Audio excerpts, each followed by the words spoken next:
పంపిస్తలేరు, పెళ్లి చేసుకుంటలేను, చాలా ఇబ్బంది అవుతుందని.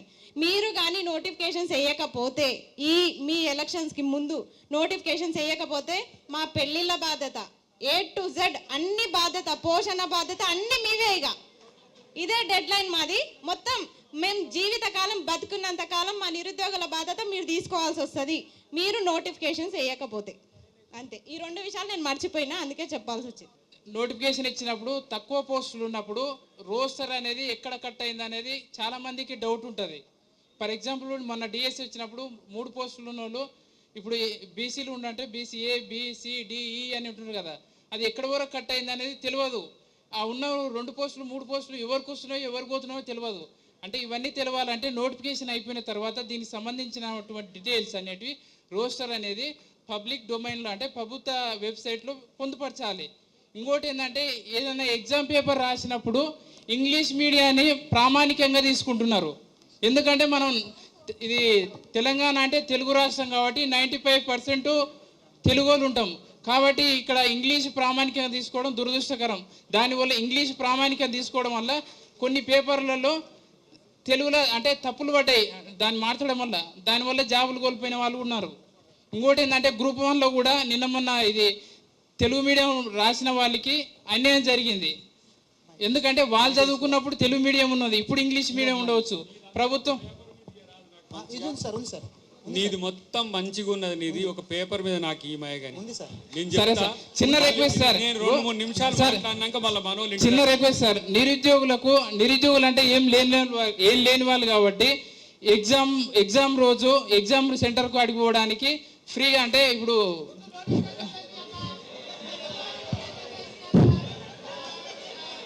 బ్రదర్ ప్రతి ఒక్కరికి ధన్యవాదాలు. దయాకర్ అన్నకు నమస్కారం.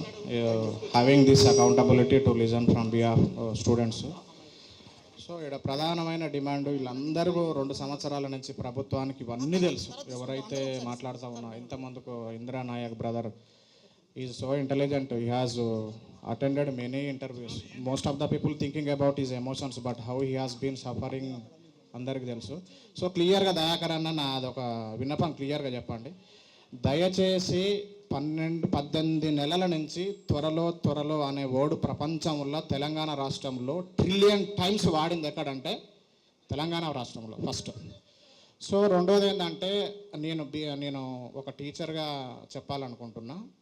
నేను ఏం చెప్తామంత అంటే ఈ మోడల్ స్కూల్లో 2014 కాంగ్రెస్ ప్రభుత్వం ఉన్నప్పుడు నోటిఫికేషన్ వచ్చింది. ఇప్పటి వరకు ఒక్క నోటిఫికేషన్ కూడా లేదు మోడల్ స్కూల్లో, ఇప్పటి వరకు లేదు. అంటే మోర్ దెన్ ఒక డికేడ్ అయిపోయింది. గవర్నమెంట్ డిగ్రీ కాలేజీల్లో గురుకులాలు తప్ప ఉపేందర్, యాదాద్రి భువనగిరి ఉపేందర్, గవర్నమెంట్ డిగ్రీ కళాశాలల్లో కూడా గత 13 సంవత్సరాల నుంచి ఒక్క నోటిఫికేషన్ కూడా లేదు ఎక్సెప్ట్ గురుకుల. గత 12 సంవత్సరాల నుంచి రీసెంట్గా మొన్న జరిగిన దాంట్లో చూసుకుంటే జూనియర్ కాలేజ్ లెక్చరర్లు కూడా లేవు. సో జూనియర్ కాలేజ్ లెక్చరర్లు కూడా అరౌండ్ ఒక 700 వరకు వేకెన్సీస్ ఉన్నాయి. మోడల్ స్కూల్లో 1500 వేకెన్సీస్ ఉన్నాయి. గురుకులాలలో రీలింగ్విస్మెంట్ పెట్టుంటే 2475 ఉద్యోగాలు వస్తే వాళ్ళు ఈరోజు ఉద్యోగాల్లో బెనిఫిట్ అయ్యేది. ఆ రీలింగ్విస్మెంట్కు ఆల్రెడీ బీఆర్ఎస్ గవర్నమెంట్ ఆర్థిక శాఖ ఆమోదం తెలిపింది, నోటిఫికేషన్ ఇచ్చింది, ఎగ్జామ్స్ కూడా పెట్టింది. అటువంటి ఎగ్జామ్స్ను కూడా ఎందుకు మళ్ళీ ఎగ్జామ్ కండక్ట్ చేస్తలేరా అనేది ప్రధాన సమస్య. There is no any case issues. మీరు పోలీస్ డిపార్ట్మెంట్ గురించి మనకు దగ్గర 18,000 పైచీలకు పోలీస్ డిపార్ట్మెంట్లో ఉన్నాయి. అదానికి కేసులు ఏం లేవు, అది ఆపుతా ఉన్నారు. అదేవిధంగా విద్యాశాఖలో తీసుకుంటే ఇప్పుడు మనం మోడల్ స్కూల్ మాట్లాడినాం, గురుకులాలలో కూడా దగ్గరగా ఒక మొత్తం ప్రమోషన్లు, దాని తర్వాత ఇప్పుడు రిటైర్ అయిన వాళ్ళకి తీసుకుంటే 10,000 ఉద్యోగాలు ఉన్నాయి. డిఎస్సిలో మెగా డిఎస్సి అని చెప్పారు, ఆ మెగా డిఎస్సి అనేది ఆచరణలో లేదు.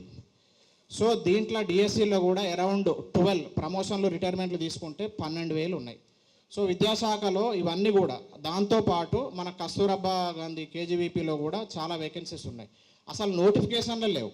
ఇవన్నీ పక్కన పెడితే ఓపెన్ టాక్ చెప్పేది ఏంటంటే 18 నెలల నుంచి ప్రభుత్వానికి ఇవన్నీ తెలుసు, ఇక్కడున్న ఆస్పిరెంట్స్కి తెలుసు. నా ఓపెన్గా చెప్పేది డైరెక్ట్ పాయింట్కి వస్తే ఏంటంటే యూపీఎస్సి తరహాలో తెలంగాణ రాష్ట్రంలో తెలంగాణ పబ్లిక్ సర్వీస్ కమిషన్ అబ్సల్యూట్గా 100% యూపీఎస్సి మోడల్లో పెడుతున్నారు. ఢిల్లీకి పోయిర్రు, విచారించారు, అన్నీ కూడా రికమెండేషన్ తీసుకోరు, ఇంప్లిమెంట్ జీరో. అది ఎందుకు చేయట్లేదు అనేది ఒక ప్రధానమైన ప్రశ్న దీనికి కేరళ పబ్లిక్ సర్వీస్ కమిషన్ నుంచి. అది జీరో. రెండో ప్రశ్న ఏంటంటే త్వరలో అని ప్రింట్ మీడియా ఎలక్ట్రానిక్ మీడియాను 90% ఈ దయచేసి ఈ ఆస్పిరెంట్స్ ఉద్వేగాలతోని ఈ కుటుంబాలతోని ఈ ఉద్వేగాలతోని వ్యాపారం చేయొద్దు అనేది ప్రధాన demand. Whether Congress party or BRS party, I'm saying first I'm requesting to my brothers, ఏం చెప్తా ఉన్నా అంటే ఈ పొలిటీషియన్లు దయచేసి ఈ మానసికమైనటువంటి ఈ ఎవరైతే ఆస్పిరెంట్స్ ఉన్నారో వాళ్ళతోని దయచేసి బిజినెస్ చేయకండి. అంటే పూట గడవడం కోసం రాజకీయాలు చేయకండి. Because I believe respect Congress party, even I also respect you. ఇవన్నీ ఎందుకు చెప్తా ఉన్నా, ఇవన్నీ మీకు కూడా తెలుసు, వీళ్ళకు కూడా తెలుసు. ఇవన్నీ చర్చ అనవసరం. పాయింట్కి వచ్చేది ఓపెన్గా చెప్పేది ఏంటంటే వేస్తారు వేయరు, డైరెక్ట్ క్వశ్చన్. అది వేయకపోతే మాత్రం ఎందుకంటే వీళ్ళందరూ కూడా చాలా కష్టపడి కాంగ్రెస్ పార్టీని తీసుకొచ్చారు. జస్ట్ 2% మెజార్టీతోనే వచ్చారు. అది కేవలం నిరుద్యోగుల నుంచి. ఇవన్నీ ఎందుకు చెప్తున్నా అంటే బంగ్లాదేశ్లో 28 సంవత్సరాల ఒక యువకుడు ఏం చేస్తారా అంటే ప్రధానమంత్రి పారిపోయేటట్టు, అసలు ఎట్లా పారిపోతుందంటే ఒక ఇంటెలిజెన్స్తో పెట్టుకుంటే no one knows. Revanth Reddy పుట్టినప్పుడు ముఖ్యమంత్రి పుట్టిండని వాళ్ళ అమ్మ చెప్పలే. మోడీ పుట్టినప్పుడు అరే ప్రధానమంత్రి పుట్టిండని వాళ్ళ అమ్మ చెప్పలేదు. ద్రౌపది ముర్ము పుట్టినప్పుడు నర్సు వచ్చి అరే ద్రౌపది ముర్ము పుట్టగానే ఈ దేశానికి రాష్ట్రపతి పుట్టిందని చెప్పలే. ఇక్కడ కన్సీక్వెన్సెస్ ఎవరిని కూడా could not under estimate who is here. ఎందుకు ఇవన్నీ చెప్తా ఉన్నా అంటే ఇక్కడ చదువుకున్న వాళ్ళంతా చాలా ఇంటెలిజెంట్లు, పీజీలు చేసిర్రు, పిహెచ్డీలు చేసిర్రు. ఈరోజు ఊర్లలో పోతే పచ్చిగా చెప్తా ఉన్నాను, పెళ్ళిళ్ళు ఎందుకు కావట్లేరు అంటే మానసికంగా తల్లిదండ్రులు ఎంత వేదనకు గురై బీపీ షుగర్లు వచ్చి ఇక్కడ ఫీజులు కట్టలేని పరిస్థితిలో మేము ఉంటే వాళ్ళు కనీసం బిడ్డ బీపీ టాబ్లెట్లు అయిపోయినాయి అంటే టాబ్లెట్లకు ఇవ్వలేని దారుణమైన పరిస్థితుల్లో విద్యార్థులు ఉన్నారు.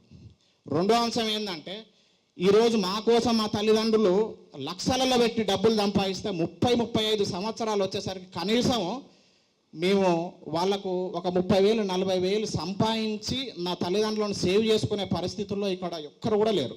ఇవన్నీ కూడా కారకులు కేవలం ప్రభుత్వం, రాజకీయ నాయకులు తీసుకున్న నిర్ణయాలు పరోక్షంగా మా అందరి మీద ప్రభావం పడుతున్నాయి. దయచేసి మై హంబుల్ రిక్వెస్ట్ ఏం చెప్తా ఉన్నామంటే దయచేసి త్వరలో అనే ఈ అబద్ధాల రాతలు రాయొద్దు. మీరు కూడా జాప్యం చేయకండి. ఇప్పుడు సిఎస్ శాంతకుమారి అధ్యక్షతన ఖాళీలు భర్తీ చేయాలని చెప్పి ఈరోజు జాప్యం చేస్తూ ఉన్నారు. సో నా క్వశ్చన్ ఏంటంటే ఆల్రెడీ బిస్వాల్ కమిటీ ప్రభుత్వానికి పర్టికులర్గా ఒక నివేదికను సమర్పించింది. సెకండ్ క్వశ్చన్ ఏంటంటే మీ దగ్గర నివేదిక లేకపోతే మీ వచ్చిన 12 నెలల్లోనే 2 లక్షల ఉద్యోగాలు మొదటి సంవత్సరంలోనే భర్తీ చేస్తా అని చెప్పినటువంటి నివేదిక ఉంటే ఖాళీలు మీ దగ్గర వివరాలు ఉంటేనే కదా చెప్పింది. మరి ఏ ఉద్దేశంతో ఈరోజు సిఎస్ శాంతికుమారి అధ్యక్షతన ఖాళీలను మనం వివరాలు తెలుసుకోవాలన్నది అనేది టిల్ ఐ హ్యావ్ క్వశ్చన్. ఒక 2 నిమిషాలు అన్న. అన్న సిఎస్ మారిందన్న, we know that former CS అదే. సో ఇంకోటి కూడా క్లియర్గా ఏం చెప్తా ఉన్నా అంటే ఈ పత్రికలలో నేను చూస్తూ ఉంటాను, రెగ్యులర్ పేపర్ చదువుతూ ఉంటాం. త్వరలో ఆర్టీసీలో ఉద్యోగాలు, త్వరలో అంగన్వాడీలో ఉద్యోగాలు, త్వరలో జీపీఓలో ఉద్యోగాలు అనగానే ఇంకొకసారి ఏం చేస్తాడు, మీకు తెలుసా ఎలా ప్రిపేర్ కావాలో 6 నెలల్లో క్రాక్ చేయాలని. ఇవన్నీ కూడా why I'm telling that I have studied more than chief minister. నేను బీఈడీ చేసిన, బీపీడీ చేసిన, ఎంఏ ఎకనామిక్స్ చేసిన, ఇంగ్లీష్ డిప్లొమా చేసిన, యోగా డిప్లొమా చేసిన, ఇండియాలో టాప్ స్కూల్లో పనిచేసిన. Even I don't want to ఇప్పుడు మీకు చెప్పాలంటే నేను 32 ఇయర్స్ వచ్చినంత వరకు నా లైఫ్లో గవర్నమెంట్ జాబ్కి అప్లై చేయాలి. Because I am very clean and clear in Bengaluru. International standards ఉన్నటువంటి స్కూల్లో నేను టీచర్గా పనిచేసిన. నేను ఇక్కడికి వచ్చినాక నేను రియల్ లైఫ్ ఏందో నిజంగా చూడు. ఇక్కడికి వచ్చి అన్నం తింటుంటే ఆ ఫాదర్ ఫోన్ చేసి ఆ బీపీ టాబ్లెట్లు లేరా, చెల్లి పెళ్ళి చేయాలరా అని ఫోన్లో మాట్లాడుతుంటే నీకేదో జాబ్ వస్తుందని చూసుకున్నాము, నీకు జాబ్ వస్తే మేము ఇంత 10 లక్షలు పెట్టి చదివించినాం, నీకు జాబ్ వస్తే మంచోనికి ఇద్దామని చెప్పి ఇవన్నీ మీకు సింపుల్గా అంటే నేను మోస్ట్ ఆఫ్ ఇప్పుడు ఏదో టైంపాస్గా మాట్లాడట్లేదు. నేను పుట్టపర్తి స్కూల్ అనేది చీఫ్ మినిస్టర్ పిల్లలు చదువుతారు. నాకు వాళ్ళని ఫేమస్ అవుతారంటే నేను 2011లోనే మస్తు ఫేమస్.